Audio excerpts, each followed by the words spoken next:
You know what I've learned? The world is always going to have an opinion. It will watch your every move, wait for you to trip, whisper behind your back, and sometimes shout in your face. But here's the secret: don't let it in. Learn to walk through chaos with your chin up and your spirit intact. Learn to move like nothing affects you. That's not denial, that's discipline. It's resilience dressed in grace. You've got goals. Good. Then act like nothing else matters. You've got critics. Even better, let them speak. While you execute, you've got setbacks. Smile, fix your crown, and move on. Truth is, when you act like nothing affects you, you're not pretending. You're prioritizing, you're choosing your peace over panic, your focus over fear. This isn't about arrogance, it's about ownership. Own your story, own your space, own your silence. Because when you act like nothing affects you, eventually nothing does. Life doesn't come with a script, and it rarely unfolds the way we imagine. One moment you're cruising, and the next you're dodging curveballs from every direction. That's the nature of chaos. It arrives uninvited, demanding your attention, begging for a reaction. Your strength lies not in avoiding the storm, but in how calmly you can stand in the center of it. When everything is spinning out of control, the real challenge is this: can you hold your ground without letting the world rattle your soul? Staying unshaken doesn't mean pretending everything's fine. It means acknowledging the mess without allowing it to control your mindset. The world will test you with opinions, rejections, failures, drama, and disappointments. People may try to trigger you just to see how much power they hold over your emotions. That's where composure becomes your armor. You don't owe the world your breakdown. You owe yourself your balance. And when you refuse to flinch, flounder, or fall apart in front of it all, that's when you rise above it. Power isn't loud, doesn't always need to scream or shout to be heard. Sometimes power is in the stillness, in the pause before the reaction, in the decision to breathe instead of break. While others waste their energy feeding the chaos, your focus becomes your rebellion. When you choose discipline over drama, you begin to build a kind of resilience that no applause or approval can match. You learn to be your own peacekeeper, your own anchor, your own constant. Being unshaken is about training your emotional intelligence. It's refusing to give everything access to your inner world. Chaos around you might be wild, but your internal space is sacred. Guard it. People may come and go, circumstances may rise and fall. When your sense of self is rooted deep, you don't get swept away by every passing story. Respond, you adapt, but you never lose who you are in the process. The truth is, chaos reveals more about you than calm ever will. Anyone can smile when things are easy, but the real test of your mindset, your maturity, your mission shows up when things fall apart. And if you can still show up, still speak your truth, still walk with grace while the ground shakes beneath you, then that's not just strength, that's power. Criticism is inevitable. The moment you dare to do something different, bold, or ambitious, someone will have something to say. Some of it might come from a place of concern or even care. Let's be honest, most of it comes from people projecting their own fears, insecurities, or limitations onto you. That's why it's crucial to understand this. Criticism only has the power you give it. When you stop internalizing every comment, every doubt, every sideways glance, you free yourself to focus on what really matters, your own voice. You don't need to please everyone. You're not here to be digestible to every room you walk into. You're here to build, to grow, to stretch beyond the comfort zones that most people never dare to leave. And that kind of courage unsettles people. So they judge, they dissect your choices, they analyze your flaws. But the smartest move you can make, stop absorbing it.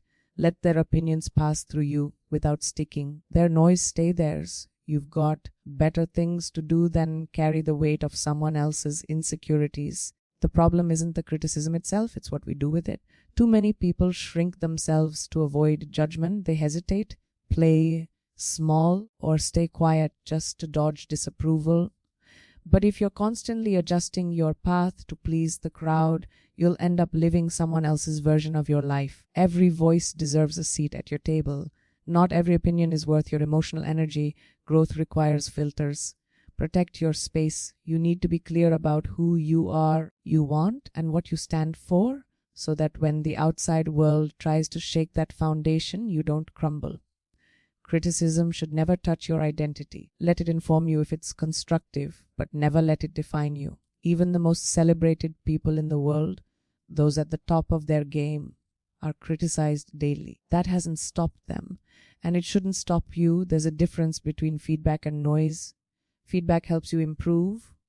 Noise tries to distract you, and it's your responsibility to know the difference. When you stop taking everything personally, you become untouchable. Your mind stays clear, your energy stays high, your purpose stays intact. That's how you win, not by proving everyone wrong, but by refusing to let them steer your journey in the first place. Setbacks are not signs of failure. They're reminders that you're in motion.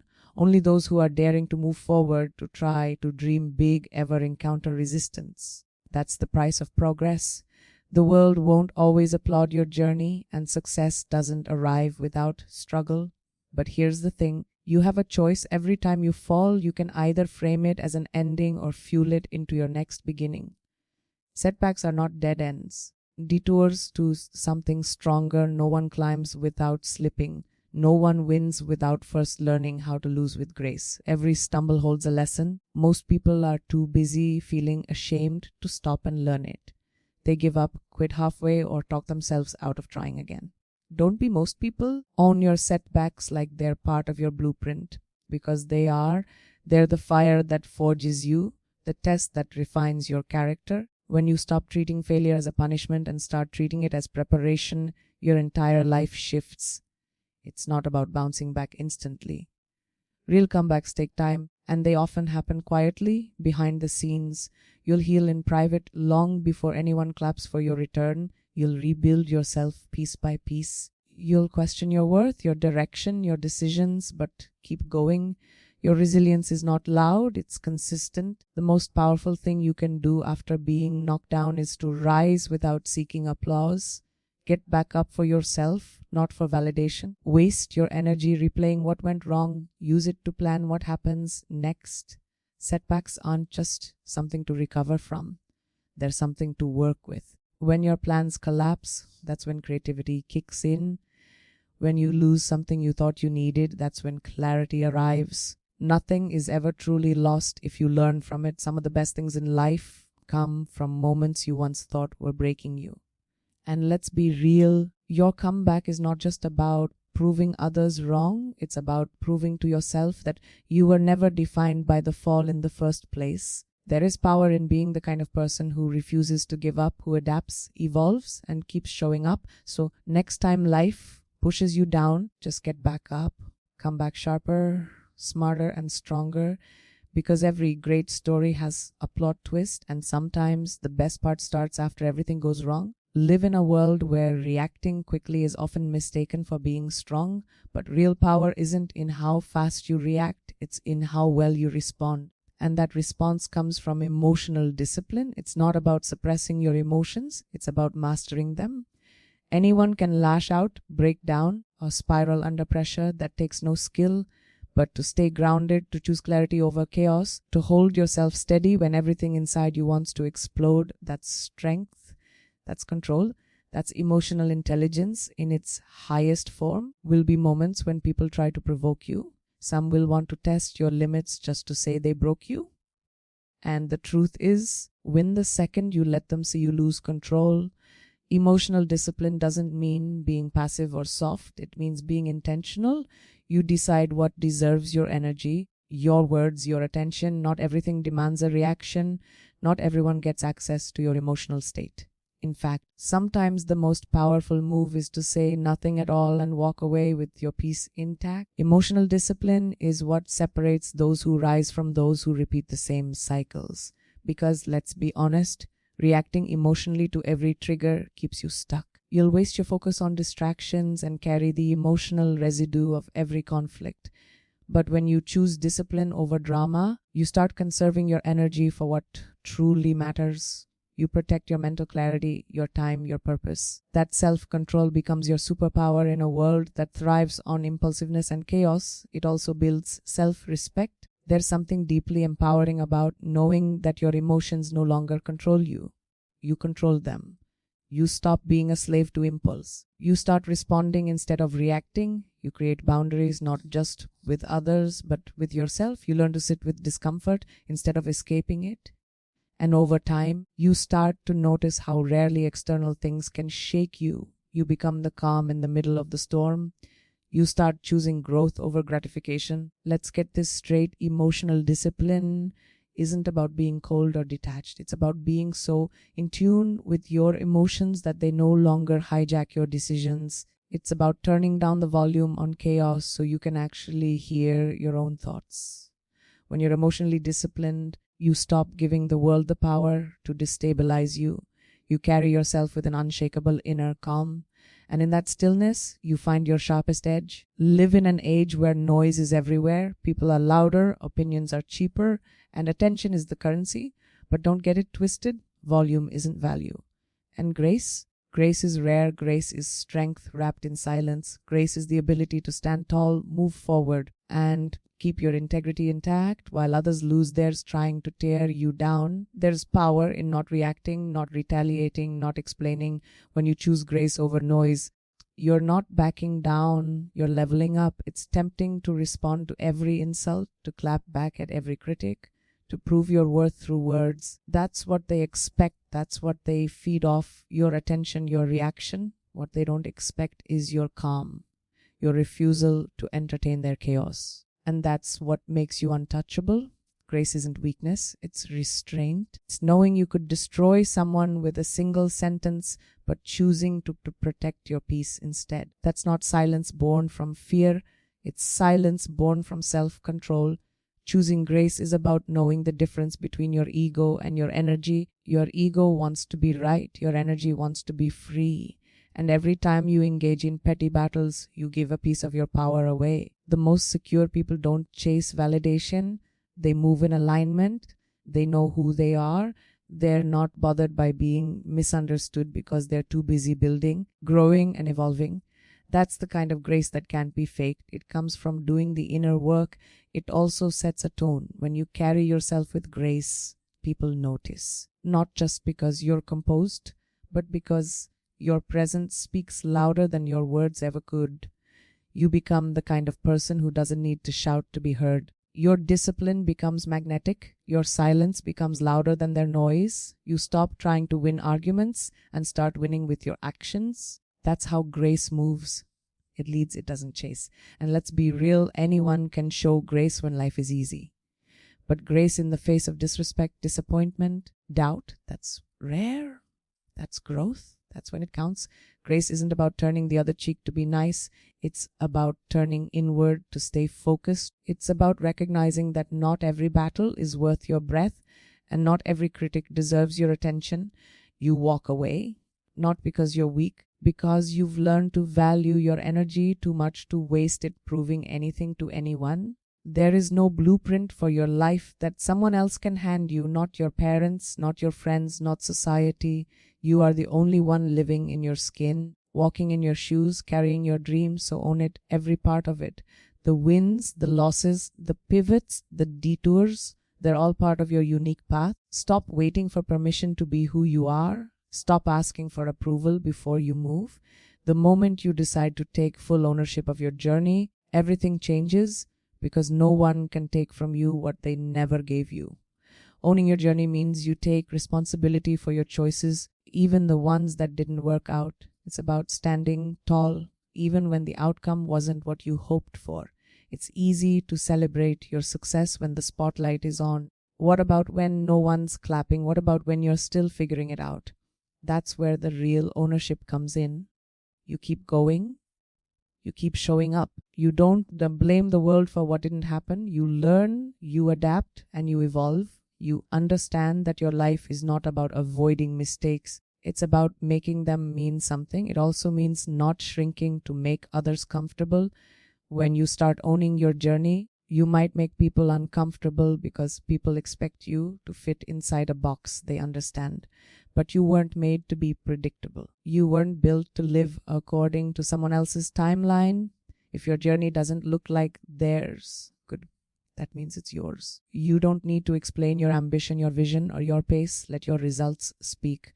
Let your growth be your response. When you truly own your path, You no longer chase relevance, you define it, and you have to protect that ownership fiercely. People will try to write your story for you. They'll label you, limit you, project their fears onto your future. But if you let them hold the pen, don't be surprised when the story no longer feels like your own. Reclaim it. You don't owe anyone a version of yourself that fits their expectations. Say no when it's necessary. Say yes to what scares you. Say nothing at all if that's what helps you preserve your peace. Every decision is a declaration that this life is yours, not theirs. When you fully own your journey, you stop competing and start creating. You understand that success isn't about being better than someone else. It's about being bolder than you were yesterday. You stop comparing your chapter 3 to someone else's chapter 20. You realize that your timing is divine, your setbacks are sacred, and your instincts are enough. Ownership gives you freedom, the freedom to be flawed, to be real, to be evolving, because when you own your story, no one can weaponize it against you. It becomes your power, not your shame. At first, it feels like you're pretending. You act confident when you're unsure. You walk tall even when your legs are shaking. You speak with strength while your voice is quietly trembling inside, but that's how it begins, with the decision to show up not as if you're lying to yourself, as if you already believe in the version of you that you're becoming. You don't wait for the world to confirm it. You start embodying it. And then something powerful happens. What once felt like a performance starts to become your reality. You're not faking confidence, you're building it. Every time you act unaffected, every time you choose stillness over spiraling, every time you carry yourself like you belong in rooms you once felt too small for, you are rewiring your mind. You're setting new standards for yourself. At first it's unfamiliar, almost uncomfortable, but day by day, decision by decision, it begins to feel natural. You stop second guessing. You stop apologizing for your presence. That quiet voice of doubt gets replaced by something stronger certainty. It's not about being perfect or never struggling. It's about committing to the mindset before the results arrive. You might not see the finish line yet. You act like someone who's already run the race. You might not feel strong every morning, but you speak like someone who refuses to stay broken. That's not delusion. That's alignment. Because belief always comes before evidence. If you wait until you feel ready, you'll wait forever. If you act like you're ready, even while you're afraid, your actions begin shaping your identity. Eventually, it's no longer something you perform. It's something you embody. The confidence becomes real. The resilience becomes instinct. The strength becomes effortless. And what once took everything in you just to fake for a day becomes who you are without thinking. That's the power of consistency. It's the magic of showing up for yourself, especially on the days you don't feel like it. No one sees the private moments, the internal battles, the small wins, silent strength, but those are the moments that make you unshakable. And by the time the world catches on, you've already become it. The person you once dreamed of being is now the person you are, not because someone gave you permission, not because the world approved, because you acted like it until it was true. You moved like it, you believed in it, you lived it, and eventually it became real.